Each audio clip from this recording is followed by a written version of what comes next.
Hello কাকু, সব সুন্দর হয়ে গেছে মাশাআল্লাহ। হ্যাঁ, তোমার যে কঠিন রোগ হয়েছিল চোখে, ভালো হচ্ছে আলহামদুলিল্লাহ, আল্লাহর রহমতে। ভালো করার মালিক আল্লাহ। তুমি এখন কি করবা কাকু? তাই কাকু, আমি বেড়াইতে যাবো।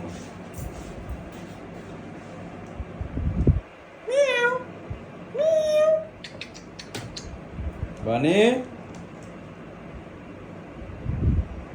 বানি বেবি,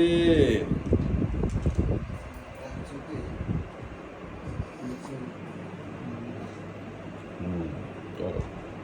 যথেষ্ট সময় লাগবে। বাড়ি কদিন হলো না? 4 দিন। রোজটা কমপ্লিট হবে, সময় লাগে।